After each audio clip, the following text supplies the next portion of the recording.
11th standard unit 3 laws of motionல இன்னைக்கு motion of connected bodies பார்க்கலாம். இப்போ பாருங்க ரெண்டு மாசஸ் கொடுத்துருக்காங்க of mass m1 m2. இல்லை என்ன சொல்கிறாங்க mass m1 வந்து கிரேட்டராக இருக்குது, பெரிய மாஸ், m2 வந்து லெஸ்ஸாக இருக்குது. ஸோ இது ஒரு புள்ளியில் நம்ம கட்டி தொங்க விட்டுருக்கோம் ஒரு ஸ்ட்ரிங்கில். ஓகேங்களா, இந்த ஸ்ட்ரிங் எப்படி இருக்குதுன்னா எலாஸ்டிக் தன்மை இல்லாத, அதாவது இன்எக்ஸ்டென்சிபிள் ஸ்ட்ரிங், அது வந்து இழுக்காது, அந்த எலாஸ்டிசிட்டி இல்லாத ஒரு ஸ்ட்ரிங்கில் நம்ம ரெண்டு கட்டி தொங்க விடுறோம். ஸோ ஆட்டோமேட்டிக்காக என்ன சொல்கிறாங்க m1 கிரேட்டராக இருக்கிறதுனால என்ன ஆகும், விட்டோன்னா m1 அதிகமாக இருக்கிற வெயிட்னால அது கீழே வரும், இப்படி ஆக்சலரேட் ஆகும். இந்த மாஸ் வந்து கீழ் நோக்கி வரும், கிரவுண்டு நோக்கி, m2 வந்து மேலே போகும். அப்போ என்ன சொல்லலாம், m1 வந்து ஆக்சலரேட் ஆகுறது கிரவுண்டை நோக்கி வந்து, இந்த m2 வந்து மேலே ஸ்ட்ரிங்கை நோக்கி போகுது. ஓகேவா, இது மோஷன் வந்து ஒய் டைரக்ஷனில் இருக்குது, இது வந்து மைனஸ் ஒய் டைரக்ஷனில் இருக்குதுன்னு சொல்லலாம். ஸோ முதல்ல ஒவ்வொரு மாஸுக்காக நம்ம ஃப்ரீ பாடி டயக்ராம் வரையலாம். ஃபஸ்ட்டு மாஸ் m2 எடுத்துக்கலாம். ஸோ இந்த மாஸை வந்து நம்ம பாயிண்ட் மாஸை இங்கே குறிச்சிட்டோம். இதில் வந்து டென்ஷன் தான் அதிகமாக இருக்குது. ஸோ கிராவிட்டி ஃபோர்ஸை விட டென்ஷன் வந்து இந்த மாஸ் m2 மேலே அதிகமாக இருக்கிறதுனால இந்த லைனை நம்ம கொஞ்சம் பெருசாக வரைஞ்சி காட்டலாம். ஓகேங்களா, ஸோ இது t வந்து கொஞ்சம் பெருசாக வரைகிறோம். ஸோ m2g வந்து ஒரு சின்னதாக வரைகிறோம், சின்ன லைனாக வரைஞ்சி காட்டுறோம். ஸோ m2ஓட ஃப்ரீ பாடி டயக்ராம் இதுதான். இப்போ இதை கோஆர்டினேட் சிஸ்டமோட கம்பேர் பண்ணிங்கன்னா எப்படி இருக்குது, ஒய் டைரக்ஷனில் பாசிட்டிவ் ஒய் டைரக்ஷனில் டி இருக்குது, m2g வந்து மைனஸ் ஒய் டைரக்ஷனில் இருக்குது. அப்போ இது j ப்ளஸ் ஜே, இது வந்து மைனஸ் ஜே. ஸோ இதை வச்சு நம்ம ஒரு ஈக்குவேஷன் எழுதலாம். Applying Newton second law for mass m2, இது பாசிட்டிவ் ஒய் டைரக்ஷன், அப்போ ஜே கேப் எழுதலாமா. ஸோ டி ஜே கேப், இது negative y direction. So minus m2g J cap, ஏன்னா நெகட்டிவ்ன்றது மைனஸ் ஜே, ஸோ இங்கே மைனஸ் வருது, minus m2g J cap equal to product of mass into acceleration. So a எப்படி accelerate ஆகுது, positive y டைரக்ஷன்றதுனால இதுவும் j cap. So equal to m2 into A into J gap. ஓகேங்களா, so இந்த equation ஆகுது T J cap minus m2g J cap equal to m2a J cap. இப்போ இந்த ஈக்குவேஷனில் காம்போனன்ட்ஸ் மட்டும் கம்பேர் பண்ணலாம். ஸோ என்ன சொல்கிறாங்க, by comparing the components on both the sides எப்படி கிடைக்குது, T minus m2g equal to m2a. So இதுதான் நம்மளோட ஃபஸ்ட் ஈக்குவேஷன். அடுத்தது இப்போ மாஸ் m1க்கான ஃப்ரீ பாடி டயக்ராம் வரையலாம். இப்போ மாஸ் m1, இதில் டென்ஷன் கம்மியாக இருக்குது, இந்த m1g கிராவிட்டி ஃபோர்ஸை விட இந்த m1 மேலே ஆக்ட் ஆகிற டென்ஷன் கம்மியாக இருக்கிறதுனால இந்த லைன் சின்னதாக வரைஞ்சிக்கிறாங்க, இந்த லைனை பெருசாக வரைஞ்சிக்கிறாங்க. ஸோ இதுதான் m1ஓட ஃப்ரீ பாடி டயக்ராம். ஸோ இது வச்சு என்ன எழுதலாம், இது ப்ளஸ் ஜே டைரக்ஷனில், இது மைனஸ் ஜே. ஸோ இது வச்சு நம்ம ஒரு ஈக்குவேஷன் ஃபார்ம் பண்ணலாமா. So similarly applying Newton second law for mass m1, இது வந்து DJ minus m1g J cap. இப்போ பார்த்தீங்கன்னா இந்த பாடி வந்து எப்படி ஆக்சலரேட் ஆகுது, கிரவுண்டை நோக்கி, so minus y direction. So அப்போ எப்படி எழுதலாம், மைனஸ் m1 இன்டூ ஏ இன்டூ ஜே கேப், ஏன்னா இது நெகட்டிவ் டைரக்ஷனில் போகிறதுனால இங்கே மைனஸ் வருது, மைனஸ் m1a ஜே கேப். இப்போ காம்பனன்ட்ஸு கம்பேர் பண்ணலாம். கம்பேர் பண்ணால் என்ன ஆகுதும், T minus m1g equal to minus m1a. So இதை ஆல்டர் பண்ணி எழுதணும்னு வச்சிங்கனாலும் சரி, இல்லை மைனஸால் மல்டிப்ளை பண்ணிட்டு த்ரூ அவுட் த ஈக்குவேஷன் வச்சுங்க. அப்போ என்ன ஆகும், m1g minus T equal to, இது மைனஸால் மல்டிப்ளை பண்ணால் m1a. So m1g minus T equal to m1a. இது செகண்ட் ஈக்குவேஷன். நம்ம ஏற்கனவே ஒரு ஃபஸ்ட் ஈக்குவேஷன் கண்டுபிடிச்சி வச்சுருக்கோம். இப்போ இது ரெண்டுத்தையும் ஆட் பண்ணலாம். Adding equation 1 and 2 we get t minus m2g, இது வந்து plus m1g minus T. Equation 1 equation 2 ரெண்டுத்தையும் ஆட் பண்ணுறோம், equal to right hand side அதே மாதிரி m2a ப்ளஸ் m1a. இப்போ பார்த்தீங்கன்னா T plus T minus T cancel ஆகிடுமா. So m1g minus m2g equal to m1a plus m2a. இப்போ இங்கே g காமனாக இருக்குது, அதை எடுத்துருங்க. இதில் a காமனாக இருக்குது, அதை எடுத்துடலாம். ஸோ இந்த ஈக்குவேஷனை வச்சு நம்ம என்ன கண்டுபிடிக்கலாம், a கண்டுபிடிச்சிடலாம் ஈஸியாக, ஆக்சலரேஷன். ஸோ இதை கிராஸ் மல்டிப்ளை பண்ணால் m1 minus m2 by m1 plus m2 into g equal to a. ஈஸியாக ஆக்சலரேஷனை கண்டுபிடிச்சிடலாம். ஸோ அதுதான் இங்கே செஞ்சுருக்கோம். From equation 3 the acceleration of both the masses is a is equal to m1 minus m2 by m1 plus m2 into g. So நம்ம a கண்டுபிடிச்சோம்.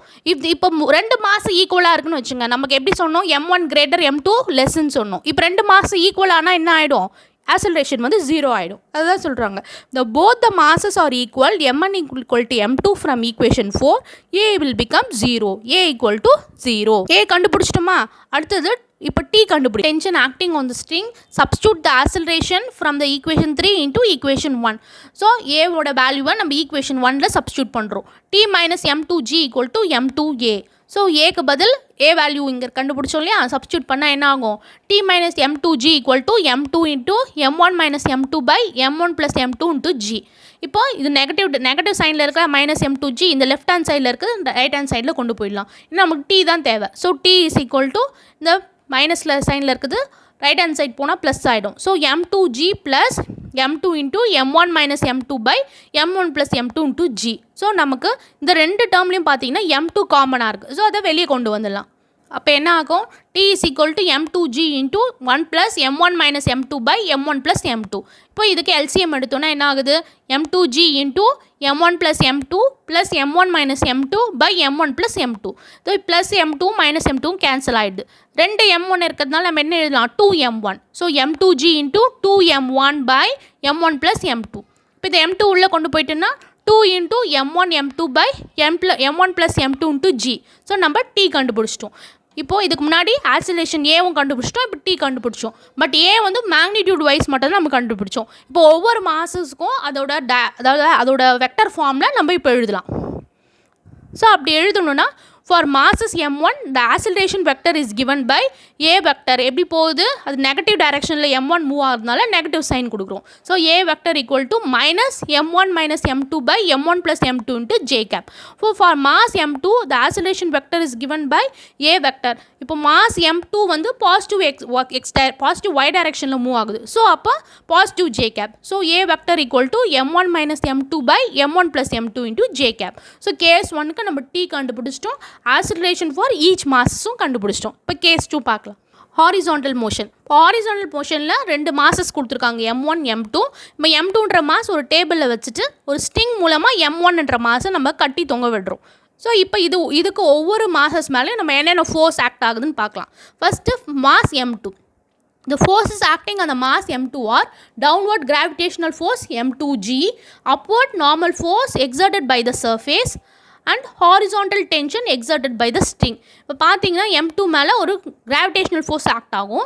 இதுக்கு முன்னாடி வீடியோவில் பார்த்தோம், இந்த சர்ஃபேஸ் வந்து ஒரு நார்மல் ஃபோர்ஸை இந்த ஆப்ஜெக்ட் மேலே எப்போவுமே கொடுக்கும். ஸோ பர்பண்டிகுலராக ஒரு நார்மல் ஃபோர்ஸை எக்ஸ்பீரியன்ஸ் பண்ணுறது.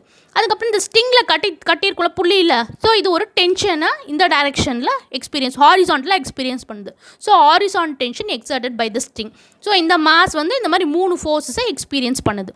அடுத்தது the forces acting on mass m1 are downward gravitation, mass m1 மேலே downward gravitational force m1g, tension t acting upwards. ஓகேங்களா? இப்போ ஒவ்வொரு மாஸுக்கும் நம்ம ஃப்ரீ பாடி டயக்ராம் வரையலாம். ஃபஸ்ட்டு மாஸ் m1 வந்து ஒரு டென்ஷன் டீயே எக்ஸ்பீரியன்ஸ் பண்ணுது, ஸோ y டைரக்ஷனில்.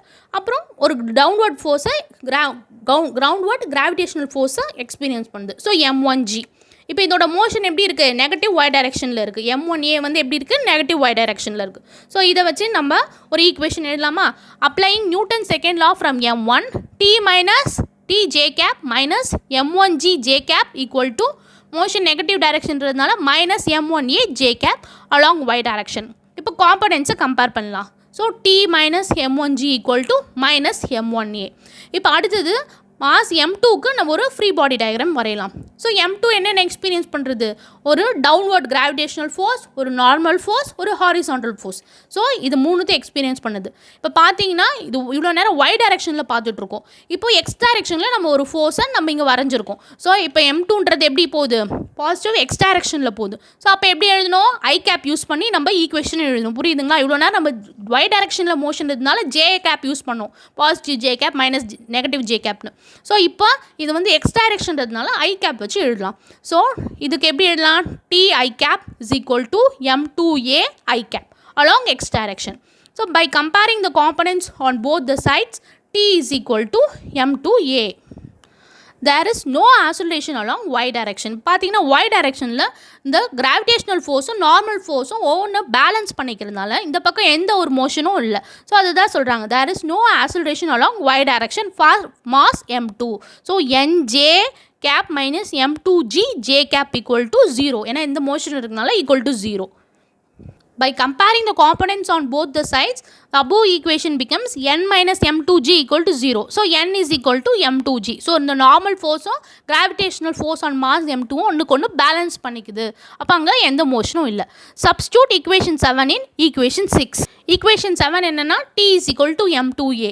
ஸோ இதை எடுத்துகிட்டு போயிட்டு இங்கே சப்ஸ்டியூட் பண்ணிட்டோன்னா 6ல் நம்ம டென்ஷன் கண்டுபிடிச்சிருக்கோம்ல t, இந்த 7th equation எடுத்துகிட்டு போய் இப்போ 6th equationல சப்ஸ்டியூட் பண்ணலாம். ஸோ அப்படி சப்ஸ்டியூட் பண்ணனா t உடைய value m2a. So m2a minus m1g equal to minus m1a.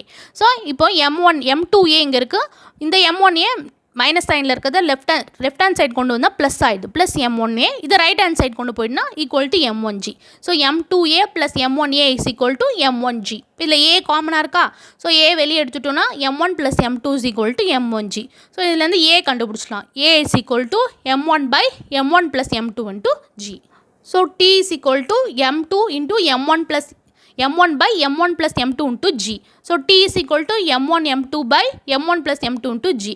So இதுக்கும் T கண்டுபிடிச்சிட்டோம். For horizontal motion T is equal to M1 by M2 M1 M2 by M1 plus M2 into G. T is equal to M2A நம்ம equation 7ல் கண்டுபிடிச்சோம் இல்லையா? So இங்கே ஏக்கு அந்த value substitute பண்ணிடுறோம். அதனால தான் இந்த ஈக்குவேஷன் கிடைக்குது. ஓகேங்களா? T equal to M2 into ஏக்கு பதில் இப்போ கண்டுபிடிச்சோம் ஏ வேல்யூ அது இங்கே சப்ஸ்டியூட் பண்ணிடுறாங்க. So T is equal to M1 M2 by M1 plus M2 into G. So for horizontal motion T is equal to M1 M2 by M1 plus M2 into G. பார்த்தீங்கன்னா இது horizontal மோஷனில். First case vertical மோஷனில் பார்த்தீங்கன்னா T is equal to 2 times of this equation வருது. 2 into M1 M2 by M1 plus M2 into G. அப்போ என்ன நல்ல கரெக்டாக நம்ம பார்த்தோன்னே சொல்லலாம் இந்த ஹாரிசான்டல் மோஷன் வந்து இதில் பாதி தான் இருக்குது அப்படின்னு சொல்லலாம். ஸோ அதை தான் இங்கே சொல்கிறாங்க. Comparing motion in both cases it is clear that the tension in the sting for horizontal motion is half of the tension for the vertical motion for same set of masses and strings. So இது ஒரு இம்பார்ட்டண்ட்டான 5 mark தான். நீங்கள் இதில் ரொம்ப முக்கியமானது என்னென்னா ஒரு ஃப்ரீ பாடி டயக்ராமை நீங்கள் ஈஸியாக வரைஞ்சிக்கணும். வரைஞ்சிட்டு எதுவுமே நீங்கள் மக்கப் பண்ணாதீங்க. 10th ஸ்டாண்டர்ட் வரைக்கும் நீங்கள் நிறைய மக்கப் பண்ணியிருப்பீங்க. இதுக்கப்புறம் நீங்கள் புரிஞ்சு எழுதிங்கன்னா உங்களுக்கு ஈஸியாக இருக்கும். இதில் வந்து மனப்பாடம் பண்ணுறதுக்கு ஒன்றுமே கிடையாது. ஃப்ரீ பாடி டயக்ராம் வரைஞ்சிட்டு நீங்களாக ஈக்குவேஷன் எழுதணும். ஸோ ஒவ்வொன்றுத்துக்கும் ஃப்ரீ பாடி டயக்ராம் எப்படி கரெக்டாக வரையுதுன்னு பார்த்துட்டு நீங்களாக ஸ்டெப் வைஸ் டிரைவ் பண்ண கற்றுக்குங்க. ஸோ இதுதான் சிம்பிள் வே படிக்கிறதுக்கு 11th ஸ்டாண்டர்ட் 12th ஹையர் கிளாஸஸ்க்கெல்லாம் போனீங்கன்னா. இப்போ நம்ம ஒவ்வொரு சாப்டருக்குமே நம்ம வீடியோ ஹையர் செகண்டரி ஃபிசிக்ஸில் நீங்கள் ப்ளேலிஸ்ட்டில் போய் பார்த்தீங்கன்னா ஒவ்வொரு சாப்டருக்குமே நான் இம்பார்ட்டண்ட்டான ரிப்பீட்டடான 2 மார்க் 3 மார்க் 5 மார்க்கெல்லாம் போட்டிருப்பேன். ஸோ நீங்கள் அதை வச்சு நீங்கள் படிச்சிங்கன்னா உங்களுக்கு ஈஸியாக இருக்கும். ஸோ அடுத்தது லாமிஸ் தியரம், அதுவும் ரொம்ப இம்பார்ட்டண்ட்டான ஒரு கொஷின். அதை அடுத்த வீடியோவில் பார்க்கலாம்.